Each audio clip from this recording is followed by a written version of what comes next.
ప్రజలారా వినరండి ఈ సత్య సువార్త, సర్వజనులారా కనరండి ప్రభు సత్య సువార్త. వినవచ్చిన ప్రియులకు విమోచన యేసు వార్త. ప్రియ స్నేహితులారా, మీ కొరకు ఒక శుభవార్త. 2018వ సంవత్సరం జూన్ నెల 4వ తేదీ మొదలుకొని 9వ తేదీ వరకు ప్రతిరోజు ఉదయం 9 గంటల నుంచి సాయంత్రం 4 గంటల వరకు సామర్లకోట ఆంధ్ర బాప్టిస్ట్ చర్చిలో అనగా నేనుంటున్నటువంటి ఒక స్థలంలో ప్రత్యేకమైన ప్రవచన తరగతులకు మిమ్మల్ని ఆహ్వానం తెలియజేస్తూ ఉన్నా. వివిధమైన అంశములతో బైబిల్ అధ్యయనం చేయడానికి గాను 6 రోజుల పాటు జరిగే ఈ అద్భుతమైన తరగతులకు మిమ్మల్ని ఆహ్వానం తెలియజేస్తున్నా. యువతి యువకులే కానీ, పెద్దవారే కానీ, సేవాశక్తి కలిగినటువంటి స్త్రీ పురుషులే కానీ కనీస వసతి అనేటువంటిది మేము ఏర్పాటు చేస్తున్నాం. అలాగనే భోజనం కూడా ఏర్పాటు చేస్తూ ఉన్నాం. అయితే ఒకటి గమనించండి, 500 రూపాయలు రిజిస్ట్రేషన్ ఫీజు పెడుతున్నాం. ఎందుకంటే మేము బోధించేటువంటి ఒక బోధనాంశాలు అంత తేలిక కాకుండా ఉండాలనే ఉద్దేశంతో కనీస రిజిస్ట్రేషన్ ఫీజు 500 రూపాయలు ఫీజు కట్టినటువంటి వారికి ఈ తరగతులలో ప్రవేశం అనేటువంటిది పెడుతూ ఉన్నాం. గుర్తుంచుకోనండి, జూన్ 4వ తేదీ మొదలుకొని 9వ తేదీ వరకు ఉదయం 9 గంటల నుంచి సాయంత్రం 4 గంటల వరకు వివిధమైన తరగతులుగా అనేక మంది అద్భుతమైనటువంటి అనుభవజ్ఞులైన దైవజనుల చేత బైబిల్ అధ్యయన తరగతులుగా ప్రవచన తరగతులకు మిమ్మల్ని ప్రేమతో నేను ఆహ్వానం తెలియజేస్తున్నాను.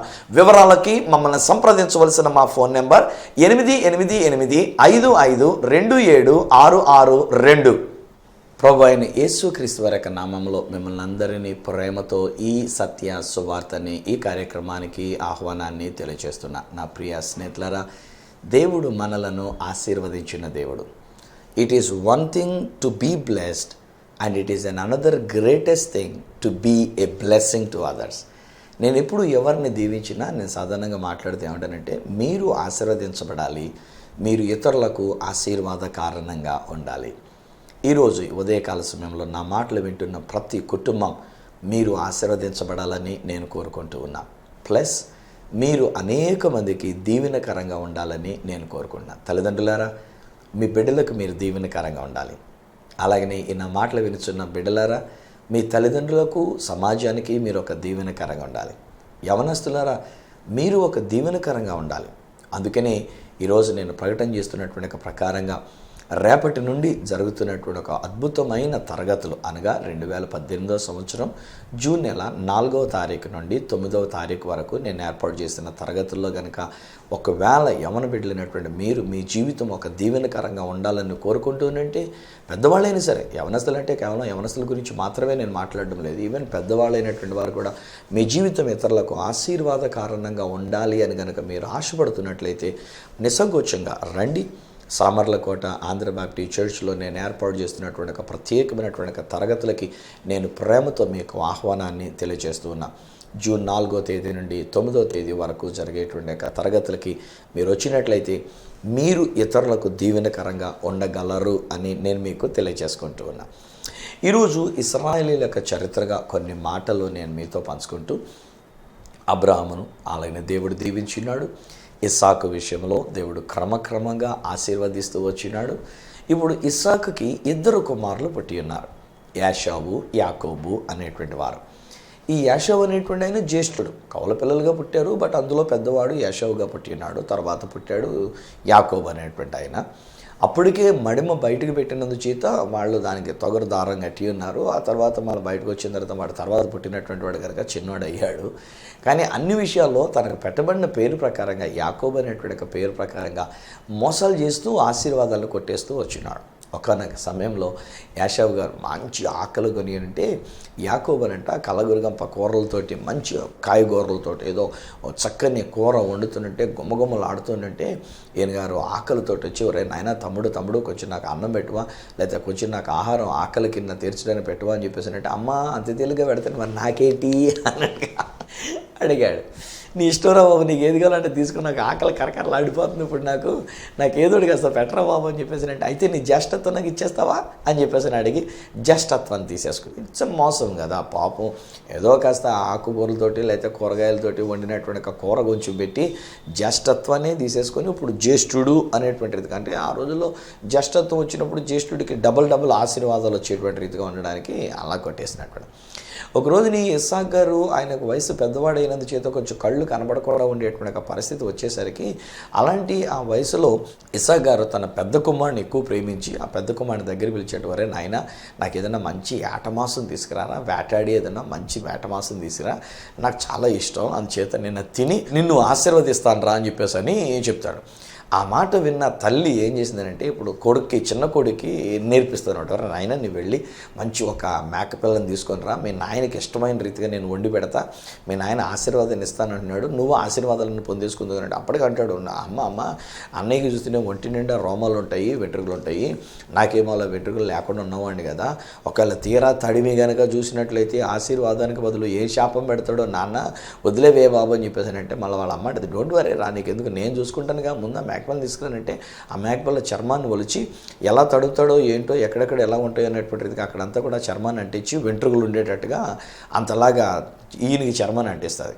సో ఇప్పుడు వెళ్తాడు, ఈయనే పెద్ద కొడుకు అన్నట్టుగా, నాన్న నేను వేటమాసం తీసుకుని వచ్చాను, తిని లేచి నన్ను ఆశీర్వదిద్దుగాని అని చెప్పేసానంటే, నాయన ఇక్కడ రా, ఏంటి స్వరం చూస్తే యాకోబు స్వరం లాగుంది, ఇల్లరా నాయన అని చెప్పేసి దగ్గరికి వచ్చిన తర్వాత ముట్టుకుని తడువు చూశాడంట.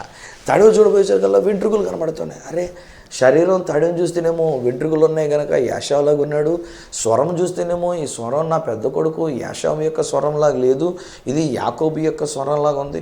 ఆయన సరేలే ఇంకేం చేస్తాను, నా కళ్ళు ఇలా కనబట్టలేదు కదా అని చెప్పేసి అనుకొని తెచ్చినటువంటి వేటమాంసం అంతా చక్కగా తినేసి అప్పుడు కూర్చొని పెట్టి చేతులెత్తి వాడిని దీవించి ఆశీర్వాదాలు అన్నీ ఇచ్చేసాడంట.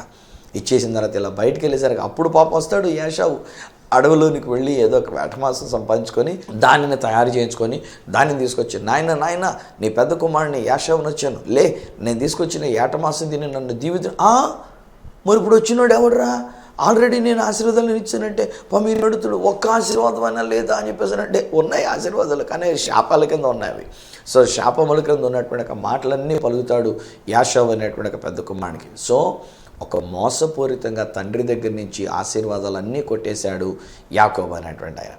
ఈలోగా వాళ్ళ అమ్మంటది, ఒరే నాయనా మీ అన్నయ్య నువ్వు కనబడితే చంపేస్తానన్నాడు, నా ఆశీర్వాదాలు నేను పొందవలసిన ఆశీర్వాదాలన్నీ కొట్టేశాడు యాకోబు, ఆడు కనబడితే చంపేస్తాడు, ఎక్కడున్నాడని చెప్పేసి అనుకుని రంకెలేస్తున్నాడు రా, నువ్వు పని చేయి, మా చుట్టాలు మా అన్నయ్య వాళ్ళు కొంతమంది పలానా చోట ఉన్నారు కనుక నువ్వు అక్కడికి వెళ్ళిపో, పారిపో అని చెప్పేసి అని అక్కడికి పంపించేస్తే, అక్కడికి వెళ్ళిన తర్వాత అక్కడ ఉన్నటువంటి ఒక అమ్మాయిలో ఒక అమ్మాయిని చూసి ప్రేమించాడు, ఇష్టపడ్డాడు. ఆ అమ్మాయిని పెళ్లి చేసుకోవడానికి కొలువు చేయమంటే 7 సంవత్సరాలు కొలువు చేశాడు. తీరా సాయంకాలం టైంలో పెళ్లి చేసి ఈ సాయంకాలం చీకట్లో ఉంటుండగా ఆ తండ్రి ఏం చేశాడంటే తనకున్న పెద్ద కుమార్తెకి ముందు పెళ్లి చేసేసాడు, పెద్ద కుమార్తె నుంచి పెళ్లి చేశాడు. తెల్లవారు లేచి చూసుకునేసరికల్లా ఆ అమ్మాయి అంత మంచి కళ్ళు కలిగినటువంటిది కాదంట, జబ్బు కళ్ళు కలిగినటువంటిది అంట. కొంచెం బహుశా ఈయన చూసినటువంటి ఒక చిన్న కుమార్తె అయినటువంటి ఆమె కంటే కూడా బహుశా ఆమె అంత అందంగా ఉన్నటువంటి ఆమె కాదు. సో ఆయన వచ్చి గోల పెడతాడు, ఇదేంటి ఇది ఎలా మోసం చేసావు, నన్నే మోసం చేసావు టామ్ టీమ్ అని చెప్పేసానంటే, అప్పుడు ఆ తండ్రి అంటే, నాయన మా పద్ధతి ప్రకారంగా మా ఆచార ప్రకారంగా పెద్ద అమ్మాయికి పెళ్లి కాకుండా చిన్న అమ్మాయికి పెళ్లి చేయండి అయినా, సో అందుచేత మొదట పెద్ద అమ్మాయికి మరి పెళ్లి చేయవలసి వచ్చింది, నీకు ఆ చిన్న అమ్మాయి కావాలంటే ఇంకొక 7 సంవత్సరాలు నాకు కొలువు చేయి, నీకు ఆ చిన్న అమ్మాయిని ఇచ్చేస్తానని చెప్పేసానంటే సులువుగా కొలు చేశాడు, ఎందుకంటే ప్రేమించాడు కనుక. ఇక్కడ కూడా ఒక మాట చెప్తాను స్నేహితులారా, I'm against this love marriages.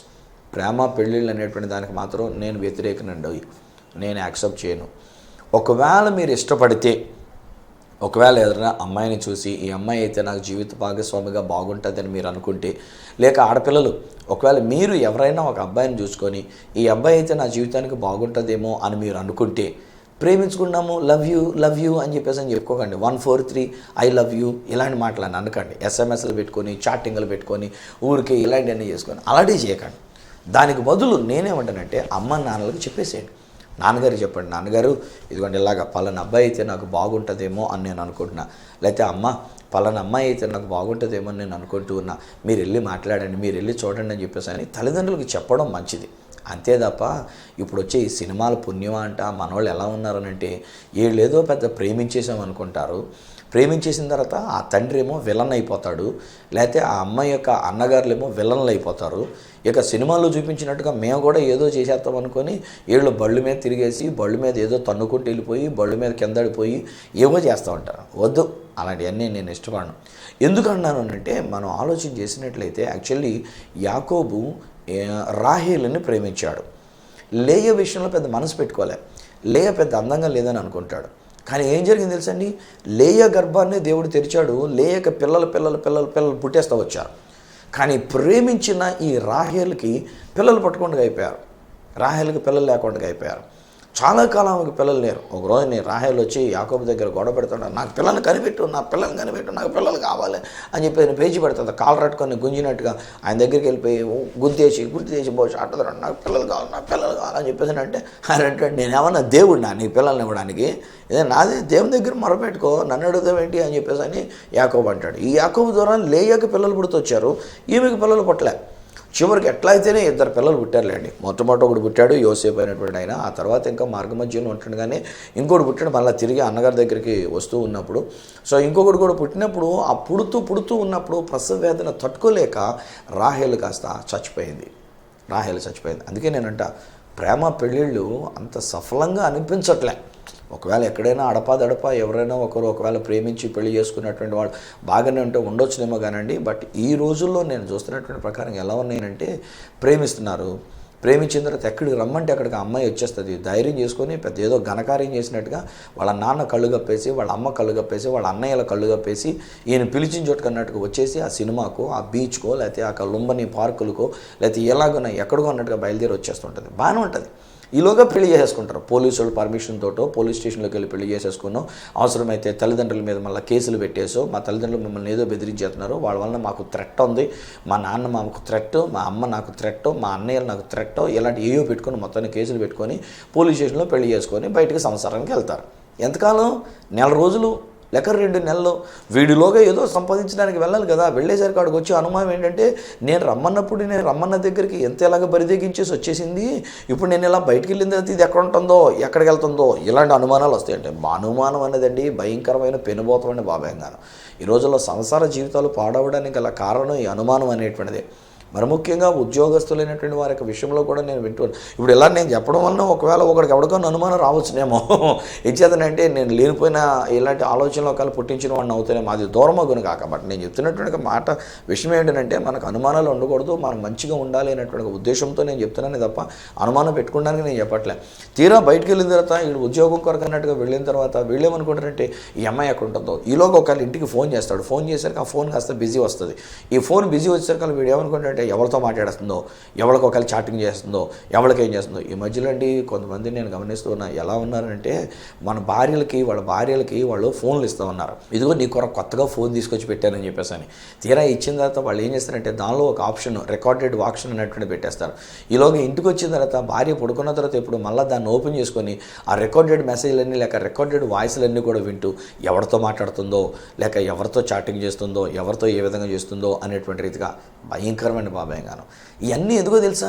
ప్రేమించినప్పుడు ఆ అమ్మాయి తన తల్లిదండ్రులు సైతము తెగించి త్యాగం చేసి వీని కొరకు ఎక్కడికి రమ్మంటే అక్కడికి వచ్చింది కనుక ఇప్పుడు వీడికి వచ్చే ఆలోచన ఎలా ఉంటుందంటే, ఇప్పుడు ఎక్కడికన్నా వెళ్ళిపోతుందేమో, నన్ను ప్రేమించి ఇక్కడికన్నా వెళ్ళిపోతుందేమో. ఒక మాటకి మళ్ళీ ఒక మాట కూడా చెప్పాలండి, ఈ రోజుల్లో పిల్లకాయలు కూడా అట్లాగే ఉన్నారండి బాబాయ్గాను. ఓ ప్రక్కనే ప్రేమించినటువంటి వాడితోటి మాట్లాడుతూనే ఉంటారు, ఇంకో ప్రక్కనే ఇంకొకడు ఒక బాయ్ ఫ్రెండ్గానో ఎవరినో పెట్టుకొని వాళ్ళతో కూడా ఇలా మాట్లాడుతూనే ఉంటారు. ఒక్కొక్కసారి నాకు ఎంత బాధ అనిపిస్తూ ఉంటుంది అంటే, ఆ ప్రేమించినోడు వెనకాల బైక్ వెనకాల ఉంటారు, ఈ వెనకాల ఉండే దాని నుంచి ఏదో చాటింగ్లు చేస్తూ ఉంటారు. మళ్ళీ బయటకు కనపడినకుండా చాటింగ్లు చేసేటప్పుడు tick tick tick tick tick tick అని చాటింగ్లు చేస్తుంటారు. ఇక్కడ ఈడేమో బైక్ మీద తీసుకెళ్తుంటాడు, ఎక్కడి నుంచి చాటింగ్ ఏమో ఇంకోటి చేస్తాడు, వాడి వెనకాల బైక్ మీద వస్తూ ఉంటాడు, వాడికి టాటా చేస్తూ ఉంటారు, ఈయనేమో పట్టుకొని మళ్ళీ బైక్ మీద నాడు. ఎంత దరిద్రంగా ఉందంటే ఈ రోజుల్లో సమాజం అంత దరిద్రం అయిపోయినటువంటి రీతిగా అవుతుంది. So that is not good. అది అంత మంచిది కాదు. అందుచేత ఓవరాల్గా నేను చెప్పేటువంటి ఒక విషయం ఏంటంటే, ప్రేమించి పెళ్ళి వద్దు, ప్రేమించి చేసుకునే పెళ్ళిళ్ళకి ప్రోత్సాహాన్ని ఇవ్వద్దు. నేను ఒప్పుకోను. మీరు అంటారు కదా కుర్రాళ్ళు అనుకోండి, నువ్వు ఒప్పుకోకపోతే మాకేటి, మీరు ఒప్పుకుంటేటి ఒప్పుకోకపోతే మాకే, మీరు ఆల్రెడీ వయసులో పెద్దలు అయిపోయారు, మీకేం తెలుసు ప్రేమలో ఉన్న మధ్య ఏంటో, మేము ప్రేమించే పెళ్లి చేసుకోండి ఆయన, నాకేంటంట మీరు ప్రేమించి పెళ్లి చేసుకుంటానంటే నేను ఏమైనా అడ్డు చెప్తానా, నేను ఏమైనా మీ దగ్గరికి వచ్చి మేమైనా ఆపగలనా, నేను ఆపినా కానీ మీరు ఆగుతారా, ఆడపిల్ల ఆగదు, మీ మగపిల్లలు మీరు ఆగరు, ఎవరో ఆగేటువంటి రకంగా కనబట్టలేదు. బట్ వన్ థింగ్ నేను చెప్పగలను, బైబిల్ ప్రకారంగా నేను చూసినప్పుడు ప్రేమించి పెళ్లి చేసుకున్నటువంటి పెళ్ళిళ్ళు సరిగ్గా లేవు. ఉదాహరణకి యాకోబు రాహేలును ప్రేమించాడు, రాహేలుని పెళ్లి చేసుకున్నాడు, చాలా కాలం బిడ్డలు లేకుండా ఉండి ఉన్నారు. ఆ తర్వాత ఎలాగైతేనే బిడ్డలను కనవలసి వచ్చినప్పుడు రెండో కాన్పు కనేటప్పుడే ఆమె జీవిత కాలం అంతా కూడాను నిండు నూరేళ్లు బ్రతకుండగా ఆమె మధ్యంతరంలోనే చివరికి ఆ దేశానికి వెళ్ళేటప్పుడు అక్కడ బెత్లెహేం దగ్గరికి వచ్చేసరికి అక్కడ ఆవిడ చచ్చిపోయింది. అక్కడ సమాధి చేశారు, రాహేల్ గారి యొక్క సమాధి. అలాగే సౌలు రాజు యొక్క కుమార్తె అయినటువంటి మేకాల్ అనేటువంటి ఆవిడ ఒక ఆవిడ ఉందండి. దావీదు గారు గొలియాతుని చంపి మంచిదిగా ఘనమైన కార్యం చేసి వస్తుందంటే అబ్బో హీరో నా గ్రీకు వీరుడు అని చెప్పేసి అని ప్రేమించేసిందంట. మేకాల్ అనేటువంటి ఆవిడ అబ్బాయిని ప్రేమించిందనమాట. అమ్మాయి అబ్బాయిని ప్రేమించింది. అక్కడ యాకోబేమో అబ్బాయి అమ్మాయిని ప్రేమించినటువంటి ఒక విషయం. ఏం జరిగిందండి? ఆ తర్వాత ఒక రోజుని ఈ యొక్క దావీదు తన విజయాన్ని పొందుకొని ఆ మందసాన్ని తీసుకొని వస్తుందంటే నాట్యమాడుతూ ఒక సామాన్యుని వలె నాట్యమాడుతూ వచ్చినాడు. బట్టలు ఊడిపోయినంతగా అతడు నాట్యమాడుతూ దేవుని యొక్క సన్నిధిలో అతను నాట్యమాడుతూ దేవుని స్తుతిస్తూ దేవునిలో ఆనందిస్తూ ఉంటుంటే పైన చూసి హేళన చేసిందంట. ఏంటి ఇతను, అరే ఈ చీప్ మెంటాలిటీ కానీ పెళ్లి చేసుకుంటాం ఇదే వచ్చింది యుకేంగాను, నేను రాజకుటుంబంలో పుట్టినటువంటి దాన్ని, నా కుటుంబానికి నా వంశానికి నాకు గౌరవానికి నాకు తగినంత స్థాయిలో ఉన్నటువంటి వాడు కాకుండా ఇతన్ని ఇలాగ ప్రేమించడం వలన ఇతడు చీప్ మెంటాలిటీ చూపించుకున్నాడు, లో మెంటాలిటీ చూపించుకున్నాడు, ఏంటి ఇలా డ్యాన్స్ చేస్తాడు అనేటువంటి రీతిగా ఆవిడ అంది. అంతే బైబిల్ గ్రంథంలో ఉన్న మాట ఏంటంటే ఆమె గర్భము మూయబడెను, ఆమె బిడ్డలను కనుకోవడానికి అయిపోయింది. So what is the use of love marriage? అందుకే నేనంట ప్రేమించి పెళ్ళిళ్ళు వద్దు. ఈరోజు ఎవరన్నా పిల్లకాయలు నా మాట వింటుంటే ఒక మంచిగా ఒక అన్నగా లేదా ఒక అంకుల్గా ఒక దైవజనుడిగా నేను చెప్తున్న మాటలను ప్రేమపూర్వకంగా తీసుకోండి. ప్రేమిస్తే అంటే ఇష్టపడండి, నేను కాదనట్లే. ఒకవేళ మీ చాయిస్ మీకే ఇస్తున్నాను, విడిచిపెడుతున్నాను, నేను కాదనట్లే. ఒక అబ్బాయిని మీరు చూసి ఒకవేళ ఈ అబ్బాయి అయితే మంచిది అనుకుంటే మంచిది అనుకోండి, ఒక అమ్మాయిని చూసి ఈ అమ్మాయి నాకు మంచిది, నన్ను వివాహం చేసుకుంటే మంచిది అనుకోండి. అప్పుడు ఏం చేయాలంటే తల్లిదండ్రులకు చెప్పండి.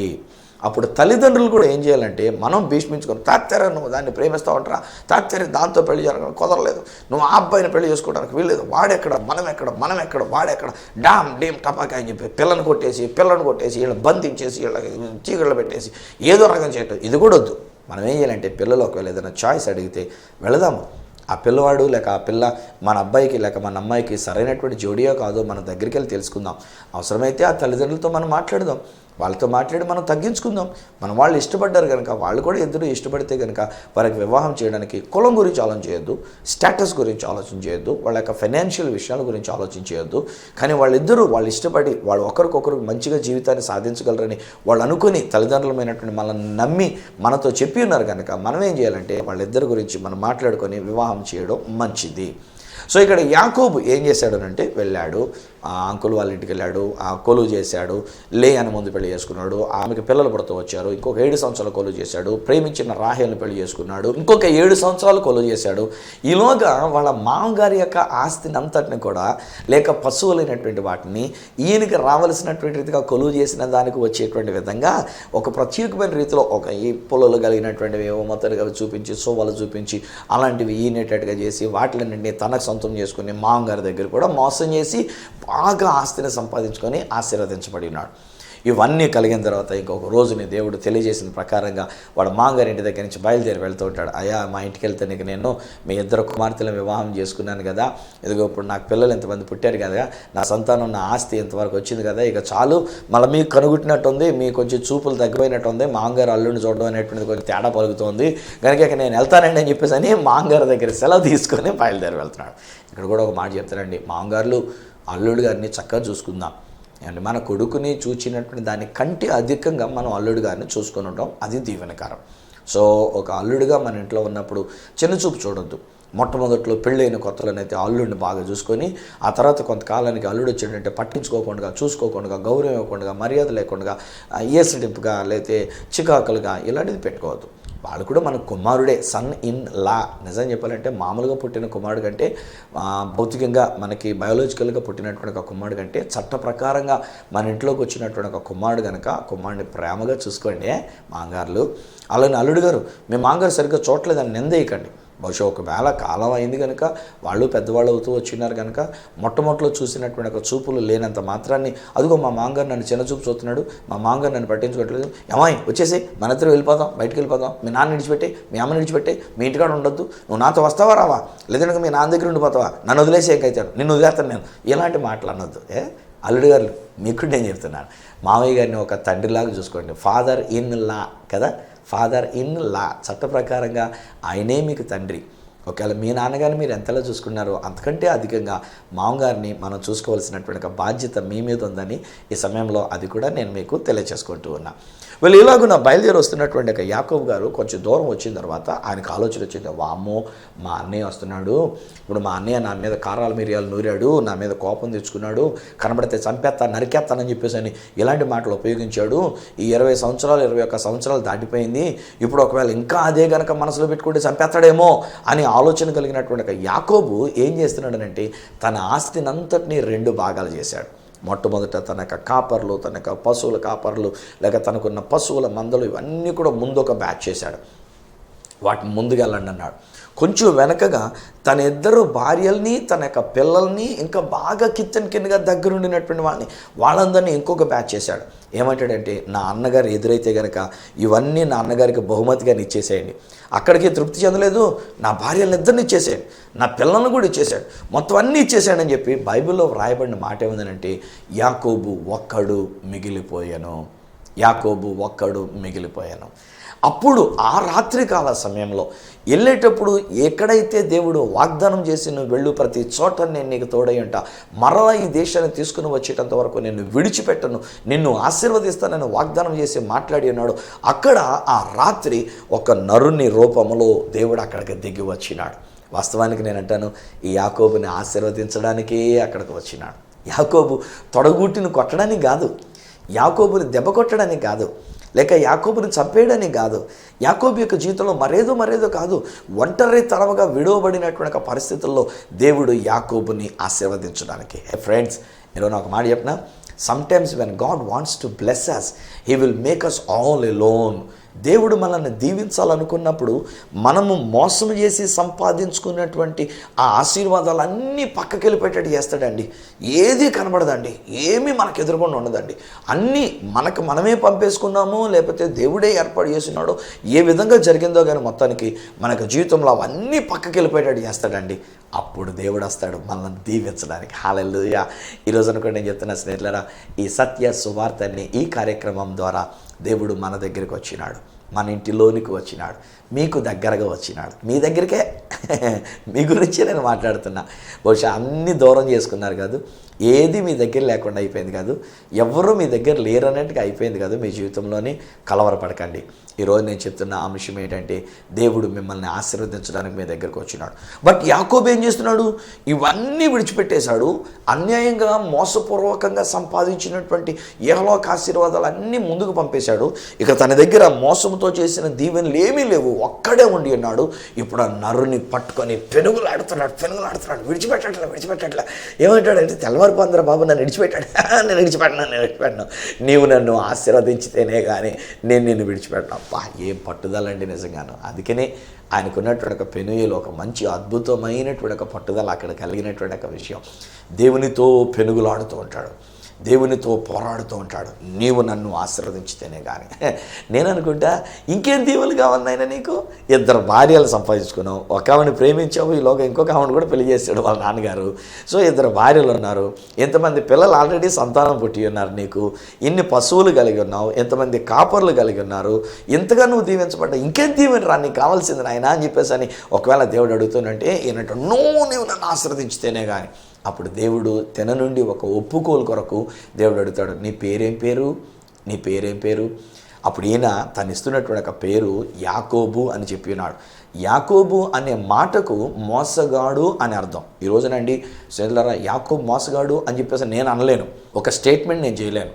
ఎందుకంటే దేవుని ప్రణాళిక చొప్పున తను ఆశీర్వాదాలన్నీ సంపాదించుకున్నాడు. తండ్రిని మోసం చేసినా, మాంగాని మోసం చేసినా, అన్నగాని మోసం చేసినా, ఎవరెవరిని ఒకవేళ మోసం చేసినా, మోసగాడు అని మాత్రం బైబిల్లో రాయబడలేదు కనుక నేను ఆ మాటను.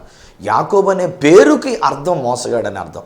అందుకు దేవుడు ఏమంటాడంటే, ఇక మీదట మోసగాడు అని అర్థం ఇచ్చేటువంటి యాకోబు అనే పేరును పక్కన పెట్టి ఇక మీదట నీ పేరు ఇశ్రాయేలు.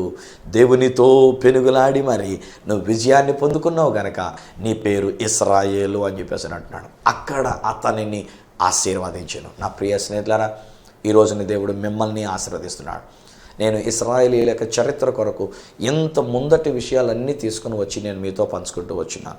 అబ్రహామును దేవుడు పిలిచాడు, ఇస్సాకును దేవుడు అభివృద్ధి పరుస్తూ వచ్చినాడు, యాకోబును దేవుడు దీవించి యాకోబు అనే పేరును మార్చి ఇశ్రాయేలు అనే పేరుతో పెట్టాడు. ఆ తదుపరి అతని యొక్క సంతానమే ఇశ్రాయేలు జనాంగముగా పిలువబడినటువంటి విషయాలు ఈరోజు నేను మీతో కూడా చెప్తున్నా. అఫ్కోర్స్ పేరు మార్చుకుంటాం గురించి కూడా నేను అనట్లేదు. ఈ రోజులో కొంతమంది నా పేరు మార్చండి అయ్య గారు, నేను బాప్తిస్మం పొందిన తర్వాత బాప్తిస్మం పేరు అంటారు. కానీ ఆ పాత పేరే మీ యొక్క ఫైల్స్లో రికార్డ్స్లో ఉంటూ ఉంటుంది. అలాంటప్పుడు నేనంటాను ఆ పేరు మార్చడం అనేటువంటి దానిలో పెద్ద ఏం లేదండి. చాలామంది కొంతమంది రక్షింపబడిన తర్వాత వాళ్ళ యొక్క పేర్లతోటే వారు ఉన్నారు. కానీ జీవితం మారడం, మన క్యారెక్టర్ మారడం, మన యొక్క బ్రతుకు మారడం, ఇది దేవుడు చెప్తున్నటువంటి మాట. ఈరోజు నేను చెప్తున్నా, మీ జీవితాన్ని దేవుడు మార్చివేసినాడు. మీ క్యారెక్టర్ దేవుడు మార్చివేసినాడు. మునుపు కోపిస్టులు ఉన్నటువంటి మీ యొక్క జీవితంలో యొక్క కోపం లేదు. మునుపు శాటిస్టులుగా ఉన్నటువంటి మీరు యొక్క శాటిస్టులు కారు.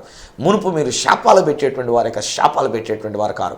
మునుపు మీరు చెంటగా జీవించినటువంటి వారి యొక్క మీదట చెంటగా జీవించేవారు కారు. ఈరోజున దేవుని యొక్క ఆశీర్వాదం మీ మీదకి వచ్చింది కనుక మీ జీవితమే మారిపోయింది. అందరితో మీరు నవ్వుతూ ఉంటారు, అందరితో సమాధానంగా ఉంటున్నారు. మీ బ్రతుకులో ఒక దీవెన కనబడుతుంది. మీ జీవితంలో మీ ముఖంలో ఒక కళ కనబడుతోంది, ఒక వెలుగు కనబడుతోంది, దేవుని యొక్క మహిమ కనబడుతోంది. You are a blessed person. మీరు దేవుని చేత ఆశీర్వదించబడిన వ్యక్తులు, మీరు నూతన పరచబడిన వ్యక్తులు, మీరు ఒక ఇశ్రాయేలుగా దీవించబడినటువంటి వారు. ఆ దేవుడు మిమ్మల్ని దీవించి ఒక గొప్ప జనాంగముగా ఆయన మిమ్మల్ని చేయబోతున్నాడు. మీరే మీ గురించే మాట్లాడుతున్నాను బ్రదర్, మీ గురించేమా సిస్టర్, మీ గురించేరా మాట్లాడుతున్నటువంటిది. ఎంతవరకు ఒకళ్ళని జీవితం మీద ఎలాంటి శాపం ఉన్నా, ఎంతవరకు మీరు ఎటువంటి శాపగ్రస్తులను మీరు అనుకుంటూ ఉన్నా, ఈరోజు చెప్తున్న శాపం కొట్టివేయబడింది. మీరు ఆశీర్వదించబడినారు. తండ్రి నీకు వందనాలు చెల్లిస్తున్నా. ఇనిది అని కుమార్తె కొరకు నీకు వందనాలు, ఈ బ్రదర్ కొరకు నీకు వందనాలు. వీరు ఆశీర్వదించబడినారు నాయన. ఎంతవరకు బహుశా మా బ్రతుకులో మేము శాపం అనుకుని ఉన్నాం, అయ్యో మాకు అన్ని నష్టాలు వచ్చినాయి, మాకు ఇలాంటి పరిస్థితులు జరిగినాయి, మాకు లోటులు జరిగినాయి, మాకు కష్టాలు ఇబ్బందులు ఎదురైనా, మాకు చీకటి ఎదురైంది, ఇలాంటి పరిస్థితులు వాళ్ళు ఎదుర్కొంటారు. కానీ ఈ రోజుని నేను డిక్లేర్ చేస్తున్నా, ఆనాడు యాకోబును మీరు ఆశీర్వదించిన రీతిగానే వీరిని కూడా నువ్వు ఆశీర్వదించినావు, నన్ను ఆశీర్వదించినావు, ఈ కుటుంబాన్ని నువ్వు ఆశీర్వదించినావు కనుక యేసు నామములో నేను పలుకుతున్నా, వీరు ఆశీర్వదించబడిన ప్రజలు, ఆశీర్వదించబడిన ప్రజలు. Thank you daddy for blessing them. వీరిని ఆశీర్వదించినందుకు నీకు వందనాలు చెల్లిస్తున్నా. యేసు నామమున ప్రార్థించి పొంది ఉన్నాము తండ్రి, ఆమేన్. తండ్రి, కుమార, పరిశుద్ధాత్మలను దేవదేవుని దీవెన ఆశీర్వాదం ఆయన బిడ్డలుగా మీకును మీ కుటుంబానికి ఆశీర్వదించి నడిపించును గాక. ఆమేన్, ఆమేన్. వెల్ స్నేహితులారా, మీరు ఆశీర్వదించబడిన వారు. మీరు ఇక మీదట యాకోబు వంటి వారు కారు, మీరు ఇశ్రాయేలు వంటి ప్రజలే అన్నారు. ఇక మీదట కూడా నేను నేర్పిస్తున్నప్పుడు ఈ ఇశ్రాయేలు యొక్క జీవితంలో ఎలాంటి పరిస్థితులు జరిగినాయో ఈ విషయాలన్నీ మనం నేర్చుకుంటూ ఉందాం. మనము ఆశీర్వదించబడి ఉన్నాము, మీరు ఆశీర్వదించబడి ఉన్నారు, మీ బిడ్డలు ఆశీర్వదించబడి ఉన్నారు, మీ కుటుంబం ఆశీర్వదించబడి ఉన్నది. హ్యాపీగా ఉండండి ఫ్రెండ్స్, సంతోషంగా ఉండండి. మీరు పొందుకున్న సంతోషం ఒకవేళ నాతో మీరు పంచుకోవాలని మనసు ఉంటే ఉత్తరం ద్వారా కానీ లేక ఫోన్ ద్వారా కానీ మీరు నాతో పంచుకోవచ్చు. నా అడ్రస్ ఈ సత్య సువార్త, సామర్లకోట 53340, తూర్పుగోదావరి జిల్లా, ఆంధ్రప్రదేశ్. అడ్రస్ మరొకసారి చెప్తూ ఉన్నా, ఈ సత్య సువార్త, సామర్లకోట్ 533440, ఈస్ట్ గోదావరి డిస్ట్రిక్ట్, ఆంధ్రప్రదేశ్. అప్పుడు ఒకవేళ నాతో మీరు ఫోన్లో మాట్లాడాలని కోరుకున్నట్లయితే నా ఫోన్ నెంబర్ 9848110907, అలాగనే 9440040992 888552 ఒకవేళ నాకు ఈమెయిల్ చేయాలనుకున్నట్లయితే నా ఈమెయిల్ ఐడి ఈ సత్య సువార్త @gmail.com. మళ్ళీ రేపటి దినాన్ని ఈ సత్య సువార్త కార్యక్రమంలో మిమ్మల్ని కలుసుకునేటంత వరకు మిమ్మల్ని అందరినీ మనల్ని దీవించే మన ప్రభు అయిన యేసుక్రీస్తు వారి చేతులకు మిమ్మల్ని అప్పగిస్తూ మీ దగ్గర సెలవు తీసుకుంటున్న మీ ప్రియ సహోదరుడు ఈ సత్య సువార్త రాజు. ప్రియ స్నేహితులారా, మీ కొరకు ఒక శుభవార్త. 2018వ సంవత్సరం జూన్ నెల 4వ తేదీ మొదలుకొని 9వ తేదీ వరకు ప్రతిరోజు ఉదయం 9 గంటల నుంచి సాయంత్రం 4 గంటల వరకు సామర్లకోట ఆంధ్ర బాప్టిస్ట్ చర్చిలో అనగా నేనుంటున్నటువంటి ఒక స్థలంలో ప్రత్యేకమైన ప్రవచన తరగతులకు మిమ్మల్ని ఆహ్వానం తెలియజేస్తూ ఉన్నా. వివిధమైన అంశములతో బైబిల్ అధ్యయనం చేయడానికి గాను 6 రోజుల పాటు జరిగే ఈ అద్భుతమైన తరగతులకు మిమ్మల్ని ఆహ్వానం తెలియజేస్తున్నా. యువతి యువకులే కానీ, పెద్దవారే కానీ, సేవాశక్తి కలిగినటువంటి స్త్రీ పురుషులే కానీ కనీస వసతి అనేటువంటిది మేము ఏర్పాటు చేస్తున్నాం. అలాగనే భోజనం కూడా ఏర్పాటు చేస్తూ ఉన్నాం. అయితే ఒకటి గమనించండి, 500 రూపాయలు రిజిస్ట్రేషన్ ఫీజు పెడుతున్నాం. ఎందుకనంటే మేము బోధించేటువంటి ఒక బోధనాంశాలు అంత తేలిక కాకుండా ఉండాలనే ఉద్దేశంతో కనీస రిజిస్ట్రేషన్ ఫీజు 500 రూపాయలు ఫీజు కట్టినటువంటి వారికి ఈ తరగతులలో ప్రవేశం అనేటువంటిది పెడుతూ ఉన్నాం. గుర్తుంచుకోనండి, జూన్ 4వ తేదీ మొదలుకొని 9వ తేదీ వరకు ఉదయం 9 గంటల నుంచి సాయంత్రం 4 గంటల వరకు వివిధమైన తరగతులుగా అనేక మంది అద్భుతమైనటువంటి అనుభవజ్ఞులైన దైవజనుల చేత బైబిల్ అధ్యయన తరగతులుగా ప్రవచన తరగతులకు మిమ్మల్ని ప్రేమతో నేను ఆహ్వానం తెలియజేస్తున్నాను. వివరాలకి మమ్మల్ని సంప్రదించవలసిన మా ఫోన్ నెంబర్ 8885527662.